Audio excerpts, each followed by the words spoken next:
संसद में एक बार फिर नोट कांड की गूंज सुनाई दी। सभापति जगदीप धनखड़ ने जब इस बात की जानकारी दी तो राज्यसभा में हंगामा खड़ा हो गया। A wad of currency notes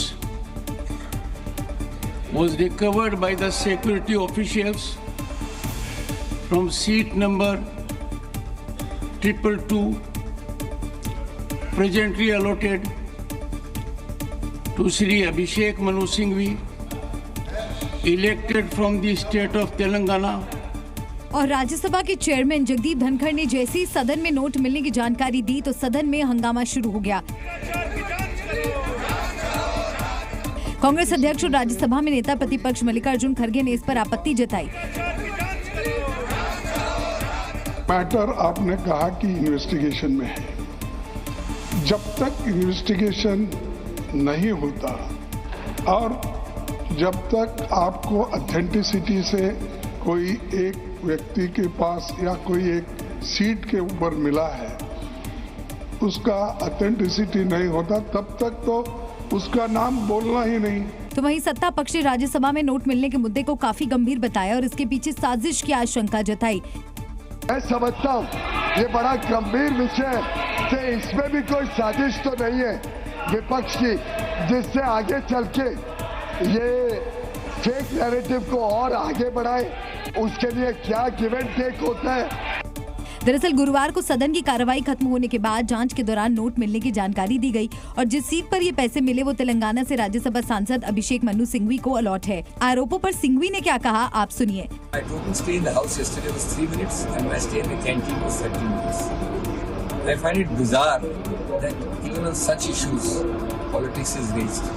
हालांकि ये पहली बार नहीं है जब सदन में नोट मिले हों। इससे पहले साल 2008 में बीजेपी के 3 सांसदों ने लोकसभा में नोट लहराए थे। संसद के शीतकालीन सत्र के दौरान अदानी के मुद्दे पर विपक्षी गठबंधन लगातार सरकार को घेर रहा है। आज भी संसद की कार्यवाही के दौरान जमकर बवाल मचा तो इंडिया गठबंधन के नेता संसद परिषद में रोज नए अंदाज में प्रोटेस्ट करते नजर आए। विपक्ष के सांसदों ने कल काली जैकेट पहनकर प्रदर्शन किया था तो आज हाथ में संविधान और मास्क पहनकर अदानी के मुद्दे पर सरकार को घेरा। विपक्ष के सांसद अदानी के मुद्दे पर सदन में चर्चा की मांग पर अड़े हैं और प्रधानमंत्री नरेंद्र मोदी से जवाब मांग रहे हैं। राहुल और प्रियंका गांधी की अगुवाई में इंडिया गठबंधन के सांसद संसद परिसर में एकजुट हुए और सरकार के खिलाफ नारेबाजी करते हुए आगे बढ़ते रहे। इस दौरान राहुल, प्रियंका और दूसरे सांसद हाथ में संविधान की लाल किताब को लेकर चल रहे थे और आखिर में संविधान निर्माता डॉक्टर भीमराव अंबेडकर की प्रतिमा पर पुष्पांजलि के साथ प्रदर्शन को खत्म किया। विपक्ष ने आरोप लगाया कि सरकार अडानी के मुद्दे पर सदन में चर्चा करने से बच रही है। इनकी हिम्मत नहीं है कि अडानी पे चर्चा करें चर्चा।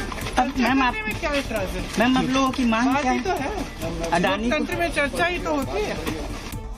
इधर मोदी सरकार के मंत्री संसद की कार्रवाई न चलने देने पर सवाल खड़े कर रहे हैं। 3 बार हो गए आपका देश के अनेकों राज्यों में आपको जनता ने जो सबक सिखाना है सिखा दिया है। कृपया जनता के मैंडेट मानिए और पार्लियामेंट चलाने के लिए आप कृपया सहयोग दीजिए, सहकार दीजिए। दरअसल संसद के शीतकालीन सत्र का आज 9वां दिन था, लेकिन शुरू से ही अडानी और संबल हिंसा के मुद्दे पर चर्चा की मांग को लेकर विपक्ष अड़ा है। सियासत में अदावत की कोई जगह नहीं होती, बस सियासत होती है। इसकी बानगी आज प्रधानमंत्री नरेंद्र मोदी और कांग्रेस चीफ मल्लिकार्जुन खड़गे की मुलाकात के दौरान दिखी। जिस गर्मजोशी के साथ ये दोनों नेता मिले, लगा ही नहीं कि ये अलग अलग राजनीतिक दलों से हैं। जब कट्टर सियासी विरोधी मिले तो ऐसे मिले कि खूब ठहाके लगे। मौका था महापरिनिर्वाण दिवस का, जहां डॉक्टर BR अम्बेडकर को नमन करने के लिए पीएम मोदी, पूर्व प्रेसिडेंट रामनाथ कोविंद, उपराष्ट्रपति धनखड़ और लोकसभा अध्यक्ष ओम बिरला मौजूद थे। तभी वहां पर मल्लिकार्जुन खड़गे की एंट्री होती है। मल्लिकार्जुन खड़गे को देखते ही पीएम मोदी ने उनकी तरफ हाथ बढ़ाया तो खड़गे भी पूरी गर्मजोशी से मोदी से मिलते नजर आए। बातचीत का सिलसिला उस मोड़ तक पहुंचा जब 2 धुर विरोधी नेता ठहाके लगाकर हंसते नजर आए।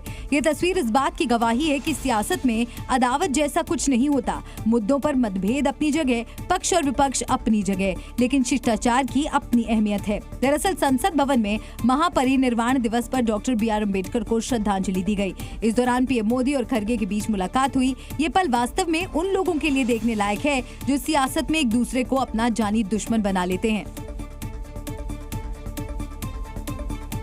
वहीं ऐसी ही कुछ केमिस्ट्री संसद के बाहर बीजेपी अध्यक्ष जेपी नड्डा और कांग्रेस नेता जयराम रमेश के बीच भी देखने को मिली। दोनों नेताओं को देखने से लगा ही नहीं कि जब ये सांसद सदन के अंदर होते हैं तो मुद्दों को लेकर किस कदर झगड़ते हैं और बाहर इनकी दोस्ती अलग ही होती है। और सदन की कार्यवाही जब खत्म हुई तो संसद परिसर में नेता एक दूसरे से ऐसे मिले जैसे बहुत पुराना याराना हो। अब आप इन दो तस्वीरों को ही देख लीजिए। एक तस्वीर में सदन के अंदर चर्चा हो रही है और सांसद एक दूसरे पर आरोप के तीर छोड़ रहे हैं, जबकि दूसरी तस्वीर सदन के बाहर की है। केंद्रीय स्वास्थ्य मंत्री जगत प्रकाश नड्डा और कांग्रेस के वरिष्ठ नेता जयराम रमेश एक दूसरे से ऐसे मिल रहे हैं जैसे अंदर कुछ हुआ ही ना हो। कुछ देर पहले यही सांसद और मंत्री सदन में चर्चा के दौरान भिड़ते नजर आए थे, जबकि बाहर निकलकर हंसी ठिठोली कर रहे हैं। हम तो चाहते हैं कि हाउस चले, और बल्कि तो मैंने कहा कि you are taking care of 0 hour, very unique. ये मुलाकात सिर्फ हंसी ठिठोली तक ही सीमित नहीं रही, बल्कि जयराम रमेश उनकी गाड़ी तक गए और छोड़कर आए। दिल्ली विधानसभा चुनाव में अब ज्यादा समय नहीं बचा है और ऐसे में सभी सियासी दल अपनी अपनी तैयारियों में जुटे हुए हैं। इस बीच आम आदमी पार्टी के संयोजक और दिल्ली के पूर्व मुख्यमंत्री अरविंद केजरीवाल ने बीजेपी पर आज एक बड़ा आरोप लगा दिया। केजरीवाल ने प्रेस कॉन्फ्रेंस करके बीजेपी पर दिल्ली में वोटर लिस्ट में मतदाताओं के नाम कटवाने का आरोप लगाया। केजरीवाल ने इसके लिए विधानसभावार आंकड़े भी बताए, जिसके मुताबिक बीजेपी नेता वोट कटवाने के लिए चुनाव आयोग में एप्लीकेशन दायर कर रही है और अकेले शहादरा विधानसभा में पिछले एक महीने में 11,018 वोट कटवाने की एप्लीकेशन थी। बीजेपी ने अपने लेटर हेड पर वोट कटवाने के एप्लीकेशन को दिया है, जिसमें वोट काटने की वजह मौत या फिर कहीं दूसरी जगह शिफ्ट करना बताया गया। साथ ही अरविंद केजरीवाल अपनी इस प्रेस कॉन्फ्रेंस में उन लोगों को भी लेकर आए जिनके नाम काटे गए थे। जी होंगे यहाँ पे उपेंद्र जी, आप ए 334 में ही रहते हैं, तो आप शिफ्ट तो नहीं हुए वहाँ से, वहीं पे रहते हैं। केजरीवाल ने आरोप लगाया कि बीजेपी सब कुछ चुनाव आयोग की मिलीभगत से कर रही है। 11,000 जीवित लोगों के, मौजूदा लोगों के वोट काटने के लिए भारतीय जनता पार्टी ने इलेक्शन कमीशन में अप्लाई कर दिया और इलेक्शन कमीशन चोरी छिपे, बिना लोगों को बताए, बिना वेबसाइट पे डाले, इलेक्शन कमीशन जो है इनके वोट काटने की साजिश रच रहा है। केजरीवाल के आरोपों पर बीजेपी ने पलटवार किया। नई दिल्ली से बीजेपी सांसद बांसुरी स्वराज ने कहा कि केजरीवाल डर गए हैं। माननीय केजरीवाल जी, ऐसा प्रतीत होता है कि भयभीत हो गए हैं। आगामी चुनाव में उनको शायद अपनी हार की बू पहले ही आ गई है, इसीलिए अपनी हार के बहाने बना रहे हैं। दरअसल अगले साल फरवरी में दिल्ली विधानसभा के चुनाव होने हैं, जिसे लेकर राजधानी दिल्ली की सियासत गर्म है। तीसरा कार्यकाल, पहली कैबिनेट बैठक, पहला फैसला आया और मुख्यमंत्री फडणवीस ने महाराष्ट्र की बहन बेटियों को वो सौगात दे डाली जिसका इंतजार महाराष्ट्र की हर महिला को था। कुर्सी संभालते ही फडणवीस ने जिस पहली फाइल पर साइन किया वो लाडली बहनों के लिए एक सौगात है। अब फडणवीस सरकार ने लड़की बहन योजना की राशि 2100 रुपए कर दी है, जो अब तक 1500 रुपए थी। यानी देवा भाई ने अपना पहला चुनावी वादा पहले ही दिन पूरा कर दिखाया। लड़की बहन योजना के तहत महाराष्ट्र में अब तक 1.30 करोड़ आवेदन मिल चुके हैं। 21 से 65 साल आयु वर्ग की महिलाएं इस योजना की पात्र हैं, बशर्ते उनकी परिवार की सालाना आय 2.5 लाख से कम होनी चाहिए। लेकिन गरीब बहन बेटियों से जुड़ी ये योजना सिर्फ सोशल रिफॉर्म का हिस्सा नहीं बल्कि सियासत में गेम चेंजर स्कीम है। दावा है कि बीजेपी ने मध्य प्रदेश में लाडली बहन योजना के दम पर ही रिकॉर्ड 163 सीटें जीतकर सत्ता में वापसी की। महाराष्ट्र में चुनाव से पहले योजना लागू हुई, नतीजे आए तो महायुति ने 230 सीटें हासिल की। और नई सरकार के पहले ही दिन योजना का पैसा बढ़ाना सिर्फ चुनावी वादा पूरा करना नहीं बल्कि इस बात का सबूत है कि महाराष्ट्र में भी लाडली बहन योजना गेम चेंजर साबित हुई। महाराष्ट्र ही नहीं, देश के कई और राज्यों में भी सरकारें महिलाओं को आर्थिक सम्मान दे रही हैं। मध्य प्रदेश में लाडली बहना योजना चल रही है और इसके तहत महिलाओं को हर महीने 1250 रुपए दिए जाते हैं। अभी तक इस योजना का लाभ करोड़ों महिलाएं उठा चुकी हैं। तमिलनाडु में एम.के. स्टालिन सरकार ने क्लेगनार मगलिर उरिमाई थोगई थित्तम योजना चलाई है और इस योजना के तहत वहां की महिलाओं को हर महीने 1000 रुपए दिया जाता है। छत्तीसगढ़ में महिलाओं को आर्थिक तौर पर मजबूत करने के लिए मेहतारी योजना चल रही है और इसके तहत महिलाओं को हर महीने 1000 रुपए की मदद दी जाती है। कर्नाटक सरकार ने भी महिलाओं के लिए गृहलक्ष्मी योजना चलाई है और इस योजना के तहत सरकार महिलाओं को हर महीने 2-2 हजार रुपए दे रही है। उत्तर प्रदेश में योगी सरकार ने निराश्रित महिलाओं की पेंशन 500 रुपए से बढ़ाकर अब 1000 रुपए कर दी है। पंजाब सरकार की अगर बात करें तो वहां भी महिलाओं को हर महीने 1100 रुपए की आर्थिक मदद देने का ऐलान किया गया है। संविधान निर्माता डॉक्टर भीमराव अंबेडकर की पुण्यतिथि कार्यक्रम को लेकर हिमाचल प्रदेश के मुख्यमंत्री सुखविंदर सिंह सुक्खू और गवर्नर शिव प्रताप शुक्ला में ठन गई। कार्यक्रम में इनवाइट न करने पर राज्यपाल ने अपनी नाराजगी जाहिर की। और शिमला के चौड़ा मैदान में आयोजित श्रद्धांजलि कार्यक्रम में शामिल नहीं हुए। राज्यपाल ने राजभवन में ही संविधान निर्माता को श्रद्धांजलि दी, जबकि मुख्यमंत्री सुखविंदर सिंह सुक्खू ने डॉक्टर अंबेडकर को चौड़ा मैदान जाकर पुष्पांजलि अर्पित की। और ऐसा माना जा रहा है कि राज्यपाल शिव प्रताप शुक्ला नाराज हो गए। साथ ही बातों बातों में उन्होंने राज्य सरकार को नसीहत भी दी। चूंकि ये कार्यक्रम म्युनिसिपल कॉर्पोरेशन करता है, म्युनिसिपल कॉर्पोरेशन का एक कार्ड जरूर मेरे पास आया है, जिसमें माननीय मुख्यमंत्री को उन्होंने आज बुलाया है। वही कार्ड उन्होंने हमारे पास भेजा है। मुझे न तो किसी अधिकारी ने संपर्क किया इस संदर्भ में और न कोई औपचारिकता ये समझी कि आपको आना है कि क्या करना है। साथ ही गवर्नर ने कहा कि संविधान पर राजनीति नहीं होनी चाहिए। देश की संसद में इस प्रकार से डॉक्टर अंबेडकर जी ने अपने विषय को रखा, आज मुझे लगता है कि डॉक्टर अंबेडकर जी के संविधान के साथ राजनीति नहीं होनी चाहिए। अयोध्या में बाबरी मस्जिद विध्वंस होने की बरसी और जुम्मे की नमाज होने की वजह से उत्तर प्रदेश के कई जिलों में आज हाई अलर्ट जारी रहा।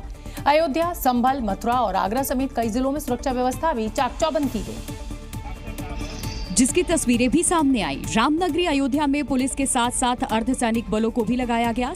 साथ ही आला अधिकारी भी वहां की सड़कों पर उतरे और फ्लैग मार्च किया। हर चौराहे पर बैरिकेड लगाए गए और वहां से आने जाने वाली गाड़ियों की जांच की गई और जांच के बाद ही उन्हें जाने दिया गया। सीआरपीएफ, एसएसएफ, पीएसी सभी सिविल जितने अधिकारी हैं वो हम लोग लगातार हम लोग बता रहे हैं सुरक्षा की दृष्टि से निरंतर इस तरह की चेकिंग करते रहते हैं। वहीं बाबरी मस्जिद को गिराए जाने की घटना के 32 साल पूरे होने और जुम्मे की नमाज के मद्देनजर संभल में भी भारी सुरक्षा व्यवस्था की गई। मस्जिद के आसपास तैनात सुरक्षा कर्मी पूरी मुस्तैदी से पहरा देते दिखाई दिए। मस्जिद के पास हूँ और मस्जिद के पास सुरक्षा के इंतजाम देखिए। नमाज को ध्यान में रखते हुए आज भी नमाजियों से अपील की गई है कि वो अपने घरों के आसपास की मस्जिदों में ही नमाज पढ़ें, लेकिन एहतियात के तौर पर मस्जिद की तरफ जाने वाले हर एक रास्ते पर पुलिस की सख्त पहरा इस वक्त मौजूद है। मुरादाबाद में सभी चौराहों पर पीएससी फोर्स की तैनाती की गई। जगह जगह बैरिकेड लगाए गए और ड्रोन कैमरे से निगरानी रखी गई। एक सुरक्षा कर्मी हाथों में लिए स्क्रीन पर मॉनिटर भी करता दिखाई दिया, ताकि कहीं कुछ गड़बड़ी की खबर सामने आए तो तुरंत ही वहां सुरक्षा कर्मियों को भेजा जा सके। मथुरा से भी कुछ ऐसी ही तस्वीरें सामने आई। वहां भी पुलिस वाले चप्पे चप्पे पर तैनात दिखे। खासतौर पर श्री कृष्ण जन्म स्थान के पास शाही ईदगाह इलाके में सुरक्षा बढ़ा दी गई। वहां हर गतिविधि पर नजर रखी गई। उत्तर प्रदेश में होने वाले विधानसभा चुनाव में अभी काफी समय बाकी है, लेकिन दूसरी पार्टियों की तरह कांग्रेस ने भी अभी से तैयारियां शुरू कर दी हैं और इसी क्रम में कांग्रेस आला कमान ने उत्तर प्रदेश में बड़ा फैसला लिया है, जिसके तहत प्रदेश की सभी कमेटियों को तत्काल प्रभाव से भंग कर दिया गया। पार्टी महासचिव केसी वेणुगोपाल ने एक चिट्ठी जारी कर सभी इकाइयों को भंग किए जाने का ऐलान किया। हालांकि प्रदेश कांग्रेस अध्यक्ष अपने पद पर बने रहेंगे। प्रदेश कांग्रेस अध्यक्ष अजय राय ने बताया कि कार्य समिति की बैठक में राष्ट्रीय अध्यक्ष की तरफ से पेश किए गए प्रस्ताव के बाद प्रदेश कांग्रेस की तरफ से कमेटियों को भंग करने संबंधी प्रस्ताव केंद्रीय नेतृत्व को भेजा गया था, जिसके बाद केंद्रीय नेतृत्व ने कांग्रेस प्रदेश कमेटी, सभी जिला, शहर और ब्लॉक कमेटी को तत्काल प्रभाव से भंग कर दिया। आगे आने वाले 2 से 2.5 महीने में हम पूरी तरीके से ब्लॉक से लेके प्रदेश तक की सारी कमेटी का पुनर्निर्माण कर देंगे। कांग्रेस पार्टी के इस कदम को 2027 के विधानसभा चुनाव की तैयारियों से जोड़कर देखा गया, लेकिन कांग्रेस के इस फैसले पर बीजेपी ने तंज कसा। अगर उन्होंने जिला कमेटी भंग कर भी दी है तो कोई एहसान नहीं किया। कांग्रेस के पास न जनाधार है, न कार्यकर्ता है, न व्यक्ति है। ऐसे में अपनी फेस सेविंग के लिए कमेटियां भंग करके कांग्रेस अपनी इज्जत बचाने की कोशिश कर रही है। खबरों के मुताबिक पिछले कुछ राज्यों में मिली करारी हार के बाद कांग्रेस अपनी नई रणनीति के तहत उत्तर प्रदेश जैसे बड़े राज्य से एक नई शुरुआत करना चाहती है, ताकि हाल में हुए लोकसभा चुनाव के प्रदर्शन को फिर से दोहराया जा सके। उत्तर प्रदेश में एक सियासी शादी खूब चर्चा में है। वजह शादी नहीं, शादी के बाद हुआ सियासी एक्शन है। बहुजन समाज पार्टी सुप्रीमो मायावती ने अपने नेता को पार्टी से इसलिए निकाल दिया क्योंकि बीएसपी नेता ने अपने बेटे की शादी समाजवादी पार्टी के विधायक की बेटी से करा दी। यानी सूबे की दो कट्टर विरोधी पार्टियों के नेता आपस में रिश्तेदारी करें, क्या ये मायावती को गवारा नहीं? यूं तो सियासत में अदावत कभी निजी नहीं होती। सियासी रंजिशों के रिश्तों में बदलने की कई कहानियां आपको मिल जाएंगी। जैसे मायावती सरकार में दर्जा प्राप्त मंत्री रहे सुरेंद्र नागर ने अपने बेटे की शादी सपा विधायक त्रिभुवन दत्त की बेटी से कराई। आरोप है कि ये बात मायावती को नागवार गुजरी और उन्होंने सुरेंद्र नागर को बीएसपी से निकाल दिया। वहाँ पे सपा के राष्ट्रीय अध्यक्ष अखिलेश यादव जी भी आए थे, तो बारातियों ने उनके संग फोटो शेयर किए थे। शादी ब्याह में जिस तरीके से लोग करते हैं, वो फोटो मीडिया में वायरल हुए और उनकी जानकारी पार्टी की राष्ट्रीय अध्यक्ष बहन जी को लगी, तो उन्होंने इस पर आपत्ति जताई। यानी अखिलेश के रसूख वाले नेता के घर बहन जी का नेता रिश्तेदारी करे, यहाँ तक तो ठीक था, लेकिन दावत के बहाने एसपी बीएसपी कैडर का दिल मिले, ये गवारा नहीं। ये कहा कि चलिए ठीक है, शादी तो निबट चुकी है, लेकिन जो अगला कार्यक्रम रिसेप्शन का होगा इसमें पार्टी का कोई पदाधिकारी इनके यहाँ दावत में नहीं जाएगा। तो जब कार्यक्रम हुआ तो अधिक संख्या में लोग दावत में आए थे। माननीय बहन जी के आदेश का किसी ने पालन नहीं किया था। अब ये बहन जी ही बता सकती हैं कि उन्हें एसपी नेता के घर बीएसपी नेता का बारात ले जाना बुरा लगा या फिर बारात में अखिलेश यादव का बुलाया जाना उन्हें बुरा लगा। ऑल इंडिया मुस्लिम जमात के राष्ट्रीय अध्यक्ष मौलाना शहाबुद्दीन बरेलवी का एक ऐसा बयान सामने आया जिसके बाद एक बहस छिड़ गई कि आखिर मुसलमानों का सच्चा नेता कौन है। क्योंकि मौलाना शहाबुद्दीन बरेलवी ने साफ कहा कि न तो असदुद्दीन ओवैसी और न ही सज्जाद नोमानी मुसलमानों के हितैषी हैं।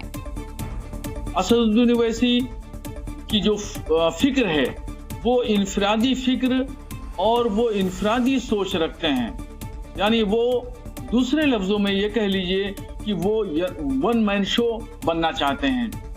मौलाना शहाबुद्दीन बरेलवी ने असदुद्दीन ओवैसी और सज्जाद नोमानी को आड़े हाथों लेते हुए कहा कि वो लोग सिर्फ अपना हित साधने में जुटे हैं। अगर वो सच में मुसलमानों के हित की बात करते हैं तो उन्हें सभी के साथ मिलकर बात करनी चाहिए। तो इन लोगों को चाहिए कि सब लोग सर जोड़ करके बैठें और एक मंसूबा, एक प्लानिंग तैयार करें। उस प्लानिंग और मंसूबे के तहत काम किया जाए, वो बेहतर होगा। इतना ही नहीं, उन्होंने महाराष्ट्र विधानसभा चुनाव का जिक्र करते हुए आरोप लगाया कि असदुद्दीन ओवैसी और सज्जाद नोमानी ने मुसलमानों का इस्तेमाल किया। उत्तर प्रदेश के वाराणसी में उदय प्रताप कॉलेज कैंपस में आज जुमे की नमाज नहीं हो पाई। नमाज को लेकर छात्रों ने कॉलेज के गेट पर जमकर हंगामा किया, क्योंकि इन छात्रों ने कॉलेज के अंदर घुसने की कोशिश और जैसे ही छात्र प्रदर्शन करते हुए गेट के पास पहुंचे, पहले से तैनात पुलिस वालों ने उन्हें रोक दिया।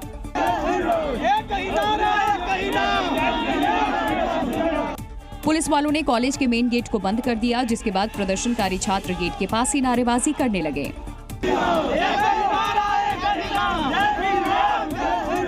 लेकिन प्रदर्शनकारी छात्रों का ग्रुप अंदर जाने पर अड़ गया, तो वहीं पुलिस उन्हें रोकने के लिए डटी रही।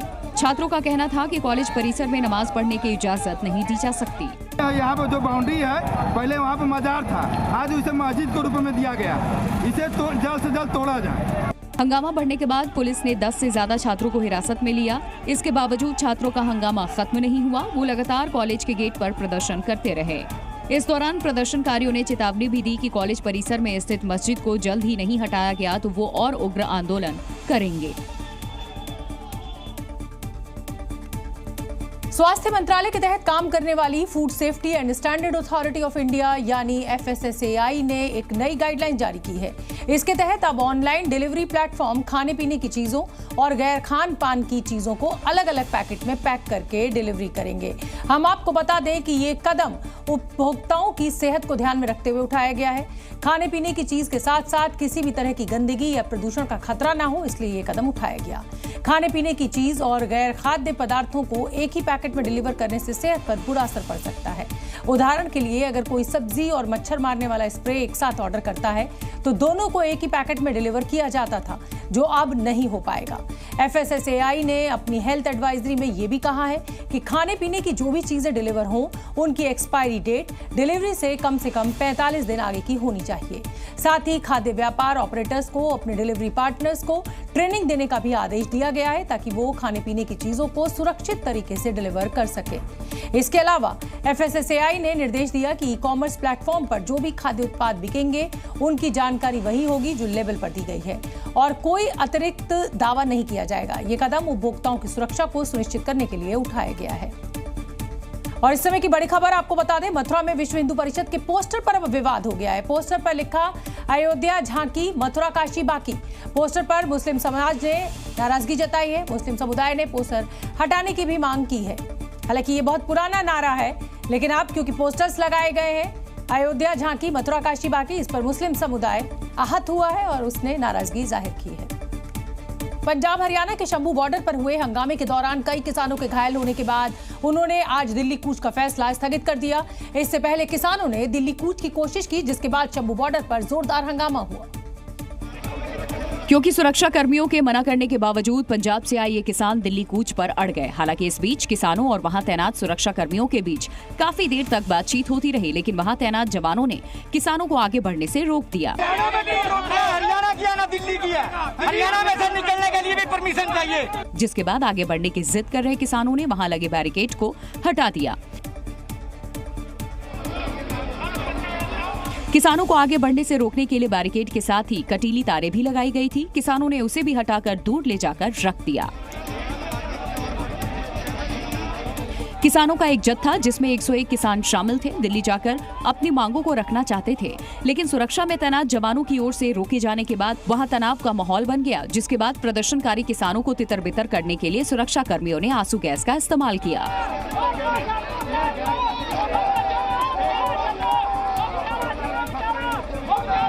जवानों ने किसानों पर एक के बाद एक कई आंसू गैस के गोले दागे, जिससे वहां अफरा तफरी का माहौल बन गया। आंसू गैस से बचने के लिए किसान पीछे हट गए। कुछ किसान तो अपनी आंखों में पानी डालते दिखाई दिए ताकि आंसू गैस की जलन से बचा जा सके। हालांकि पंजाब के ये किसान पूरी तैयारी के साथ आए हुए थे, क्योंकि शंभू बॉर्डर पर डेरा जमाए हुए कुछ किसान आंसू गैस से बचने के लिए विशेष चश्मा पहने हुए दिखाई दिए। यानी इन किसानों को ये पहले से ही अंदाजा था कि उन पर आंसू गैस के गोले दागे जा सकते हैं। और हुआ भी ऐसा ही। जब किसान पीछे हटने के लिए राजी नहीं हुए तो सुरक्षा कर्मियों ने थोड़ी सख्ती दिखाई और आंसू गैस के गोलों की बरसात कर दी। कुछ आंसू गैस के गोले किसानों की भीड़ में गिरे, जिसके बाद एक आदमी ने तुरंत उस पर बोरा रख दिया, जबकि दूसरा शख्स उस पर पानी डालने लगा ताकि उसका असर कम किया जा सके। इस दौरान प्रदर्शनकारियों ने आंसू गैस के गोलों को अपने हाथों में उठाकर मीडिया कर्मियों को दिखाया। एक के बाद एक दागे गए आंसू गैस के गोले से कई किसान घायल हो गए। घायल हुए इन किसानों को कुछ लोग टांग कर ले जाते दिखाई दिए। घायलों को एक एम्बुलेंस के जरिए अस्पताल भिजवाया गया ताकि उनका समय पर इलाज हो सके। हालांकि किसान नेता प्रशासन से बार बार अपील करते रहे कि उन्हें शांतिपूर्ण तरीके से आगे जाने दिया जाए, लेकिन प्रशासन ने उनकी एक नहीं सुनी। या बातचीत से मसले का हल करो या पीसफुली हमें आगे जाने दो। देश हमारा है, जिसके नागरिक हैं हम, कोई दूसरे देश से आए हुए लोग नहीं हैं।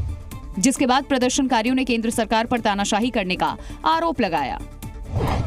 वो जो लोकतंत्र राज की जो दिखाई दे रहा है बाहर बनावट बनी हुई है, उसका पर्दाफाश हो रहा है। शरेआम या बातचीत से मसले का हल करो या पीसफुली हमें आगे जाने दो। देश हमारा है, जिसके नागरिक हैं हम, कोई दूसरे देश से आए हुए लोग नहीं हैं। नए साल के मौके पर पहाड़ों पर जाने या फिर मंदिर जाने की होड़ मची रहती है।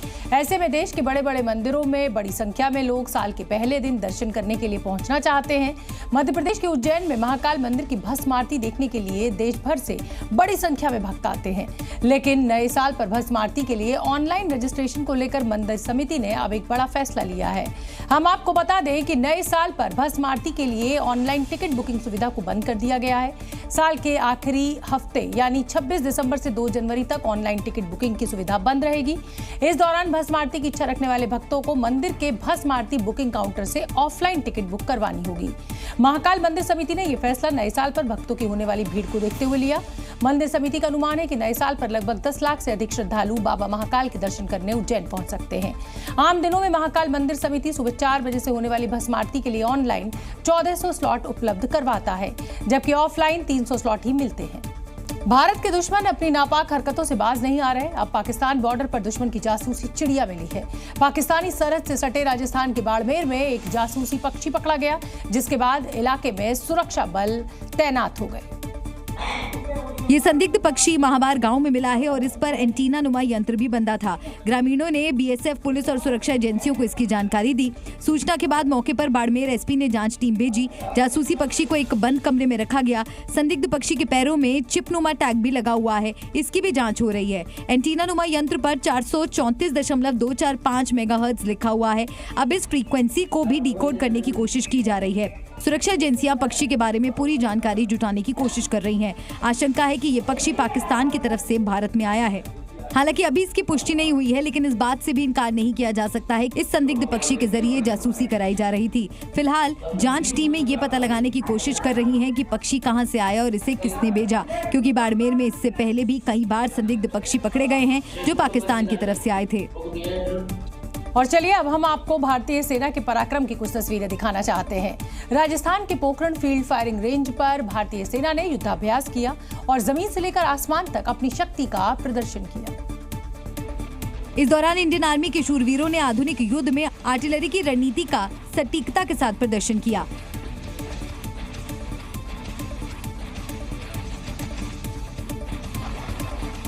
रेगिस्तान में जब भारतीय शूरवीरों की तोपें गरजी तो दुश्मनों के माथे पर पसीना आ गया।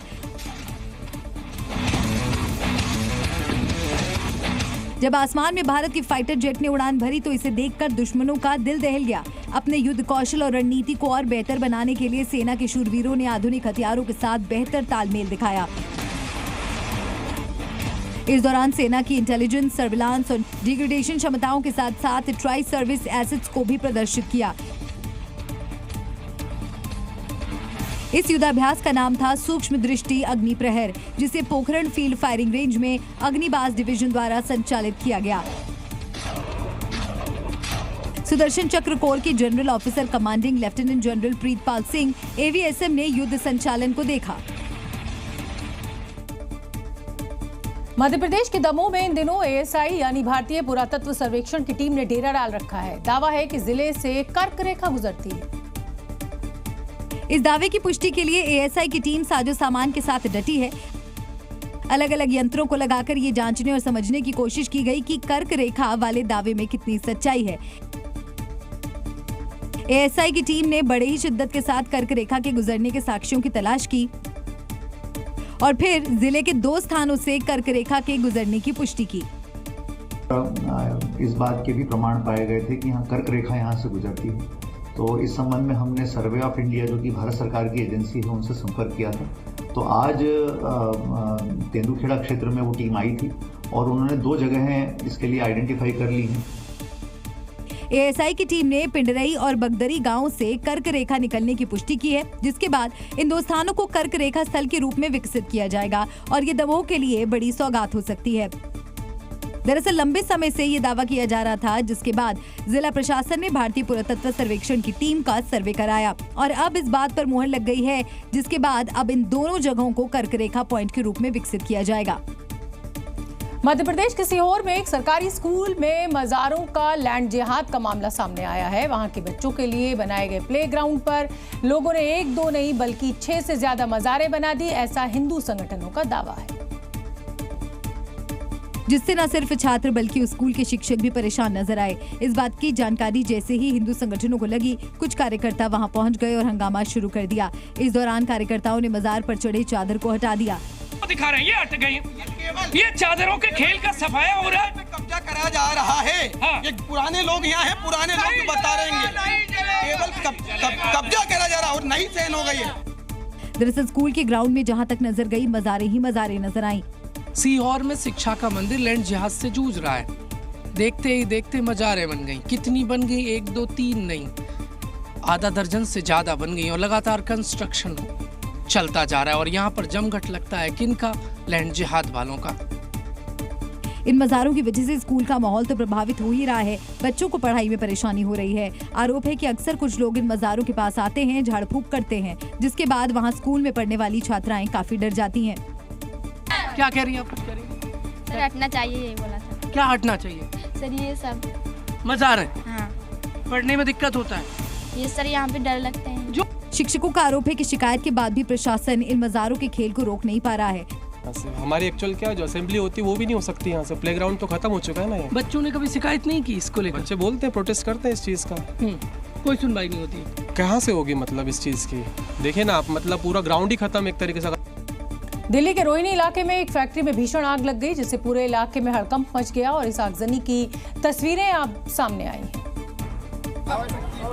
जिसमें दूर से ही तेज लपटों के साथ काले धुएं का गुबार उठता दिखाई दिया। मामला रोहिणी के सेक्टर 25 का है, जहां पाइप के एक गोदाम में आग लगी थी। प्लास्टिक होने की वजह से आग तेजी से फैलने लगी और पूरे गोदाम को अपनी चपेट में ले लिया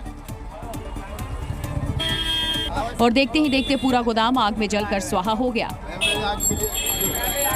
जिसमें लाखों की कीमत की रखी पाइप भी जल गए। काफी मशक्कत के बाद दमकल की करीब 10 गाड़ियों ने आग पर काबू पाया। उत्तराखंड के हल्द्वानी में एक अनोखी शादी चर्चा का विषय बनी हुई है। एक 55 साल की महिला ने 30 साल की तपस्या के बाद भगवान श्री कृष्ण से शादी कर ली। 55 साल की भावना ने पूरे रीति रिवाज के साथ कान्हा के साथ शादी की रस्म निभाई। मंत्रोच्चार के साथ भगवान कृष्ण के साथ भावना शादी के बंधन में बंधी। सैकड़ों लोग इस अनोखी शादी में शामिल हुए। वो सारे रीति रिवाज निभाए गए जो शादियों में होते हैं। शादी के सारे रस्म निभाने के बाद भावना ने अपने आराध्य भगवान कृष्ण के साथ 7 फेरे भी लिए। कुमाऊनी रीति रिवाज से संपन्न हुई इस शादी के गवाह सैकड़ों लोग बने। बारात में आए हुए सभी मेहमानों को पंचेश्वर मंदिर समिति की ओर से खाने पीने का प्रबंध भी किया गया था। दरअसल भावना के माता पिता का देहांत बचपन में ही हो गया था, उसकी शादी नहीं हुई थी। वो 30 वर्षों से पंचेश्वर मंदिर में कान्हा की रोज सेवा करती थी। उन्हें कृष्ण से प्रेम था। भावना के मन में विचार आया कि वो कान्हा जी से शादी रचा लें। इसके लिए वृंदावन से कान्हा की मूर्ति मंगाई गई। पंचेश्वर मंदिर में कान्हा जी बारात लेकर पहुंचे और पूरे रीति रिवाज के साथ 55 वर्षीय भावना और कान्हा जी की शादी हुई। मंदिर समिति ने कॉलोनी वासियों की मदद से इस अनोखी शादी को संपन्न कराया।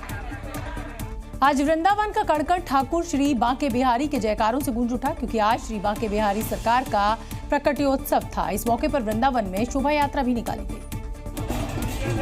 वृंदावन की गलियों में बांके बिहारी के भक्त उत्सव मना रहे हैं। कोई नाच रहा है, कोई झूम रहा है, तो कोई जयकारे लगा रहा है।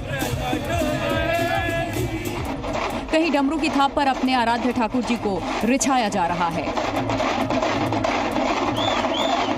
पूरे वृंदावन को सजाया गया है, हर तरफ उत्सव का माहौल है और इस उत्सव में शामिल होने बॉलीवुड की ड्रीम गर्ल और सांसद हेमा मालिनी भी पहुंची और देहरी पूजन किया। पूरा वृंदावन ठाकुर जी के प्रकट उत्सव की खुशियां मना रहा है। निधिवन राज मंदिर से भव्य बधाई शोभा यात्रा निकाली गई। जिन रास्तों से ठाकुर जी का रथ निकला उसे महिलाओं ने अपने हाथों से साफ किया। हर कोई कान्हा की भक्ति के रंग में रंगा नजर आ रहा है।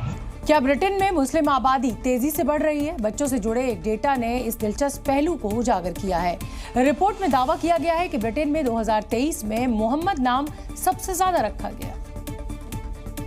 ऑफिस फॉर नेशनल स्टैटिस्टिक्स के मुताबिक पिछले साल 2023 में 4,661 बच्चों का मोहम्मद नाम से रजिस्ट्रेशन करवाया गया। हालांकि 2016 में भी मोहम्मद सबसे ज्यादा रखे गए लड़कों के टॉप 10 नामों में शामिल रहा, लेकिन पहली बार ये नाम टॉप पर आया है। 2023 के पॉपुलर नामों की बात करें तो 4,661 लड़कों का नाम मोहम्मद रखा गया, जबकि 4,382 लड़कों का नाम नूह रखा गया।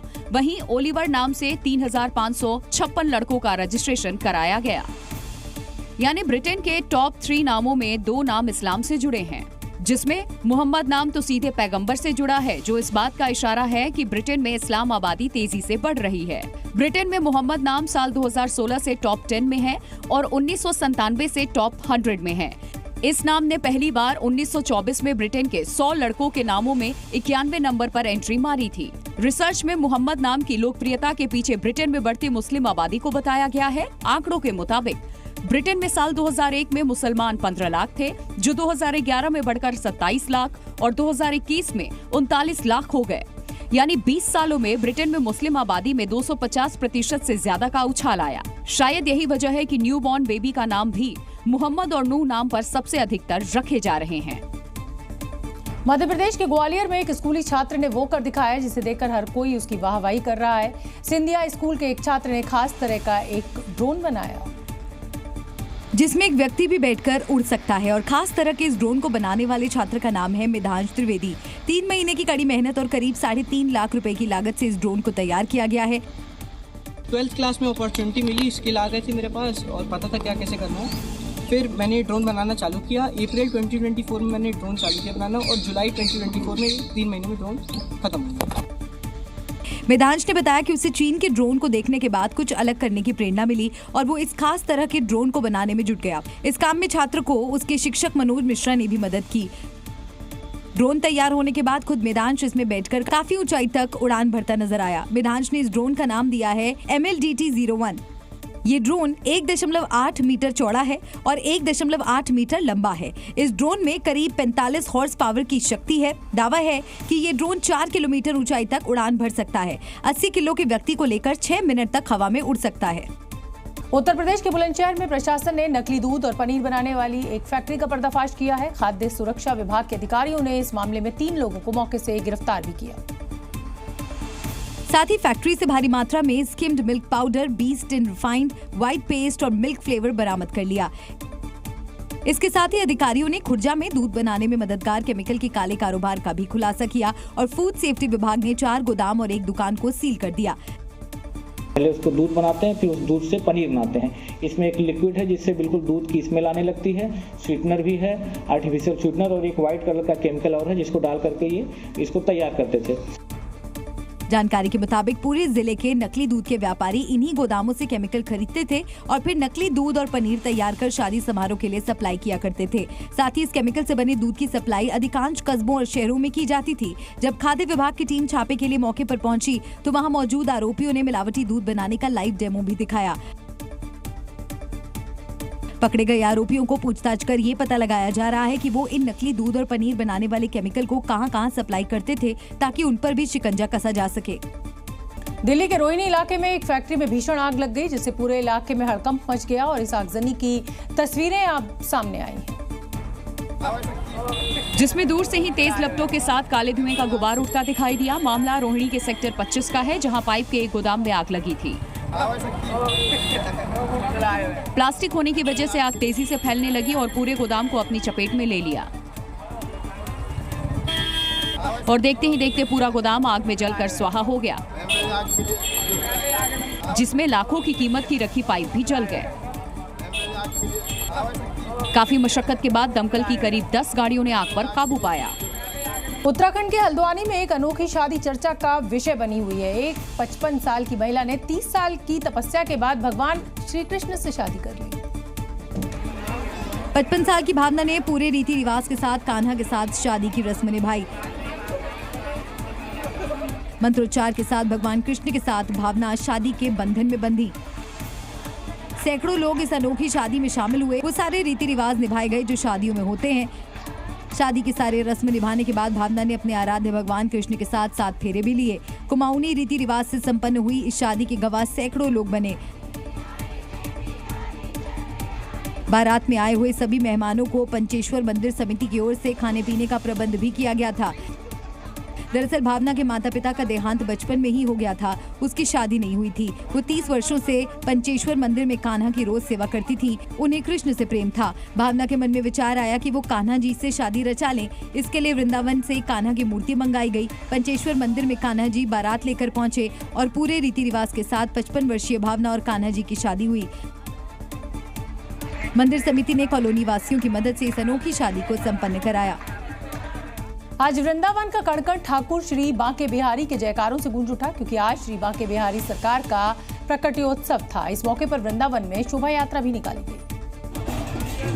वृंदावन की गलियों में बांके बिहारी के भक्त उत्सव मना रहे हैं। कोई नाच रहा है, कोई झूम रहा है तो कोई जयकारे लगा रहा है।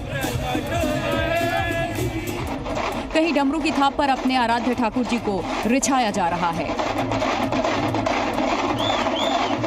पूरे वृंदावन को सजाया गया है। हर तरफ उत्सव का माहौल है और इस उत्सव में शामिल होने बॉलीवुड की ड्रीम गर्ल और सांसद हेमा मालिनी भी पहुंची और देहरी पूजन किया। पूरा वृंदावन ठाकुर जी के प्रकट उत्सव की खुशियां मना रहा है। निधिवन राज मंदिर से भव्य बधाई शोभा यात्रा निकाली गई। जिन रास्तों से ठाकुर जी का रथ निकला उसे महिलाओं ने अपने हाथों से साफ किया। हर कोई कान्हा की भक्ति के रंग में रंगा नजर आ रहा है। क्या ब्रिटेन में मुस्लिम आबादी तेजी से बढ़ रही है? बच्चों से जुड़े एक डेटा ने इस दिलचस्प पहलू को उजागर किया है। रिपोर्ट में दावा किया गया है कि ब्रिटेन में 2023 में मोहम्मद नाम सबसे ज्यादा रखा गया। ऑफिस फॉर नेशनल स्टैटिस्टिक्स के मुताबिक पिछले साल 2023 में 4,661 बच्चों का मोहम्मद नाम से रजिस्ट्रेशन करवाया गया। हालांकि 2016 में भी मोहम्मद सबसे ज्यादा रखे गए लड़कों के टॉप 10 नामों में शामिल रहा, लेकिन पहली बार ये नाम टॉप पर आया है। 2023 के पॉपुलर नामों की बात करें तो 4,661 लड़कों का नाम मोहम्मद रखा गया, जबकि 4,382 लड़कों का नाम नूह रखा गया। वहीं ओलिवर नाम से 3,556 लड़कों का रजिस्ट्रेशन कराया गया। यानी ब्रिटेन के टॉप 3 नामों में 2 नाम इस्लाम से जुड़े हैं, जिसमें मोहम्मद नाम तो सीधे पैगंबर से जुड़ा है, जो इस बात का इशारा है कि ब्रिटेन में इस्लाम आबादी तेजी से बढ़ रही है। ब्रिटेन में मोहम्मद नाम साल 2016 से टॉप 10 में है और 1997 से टॉप 100 में है। इस नाम ने पहली बार 1924 में ब्रिटेन के 100 लड़कों के नामों में 91 नंबर पर एंट्री मारी थी। रिसर्च में मोहम्मद नाम की लोकप्रियता के पीछे ब्रिटेन में बढ़ती मुस्लिम आबादी को बताया गया है। आंकड़ों के मुताबिक ब्रिटेन में साल 2001 में मुसलमान 15 लाख थे, जो 2011 में बढ़कर 27 लाख और 2021 में 39 लाख हो गए।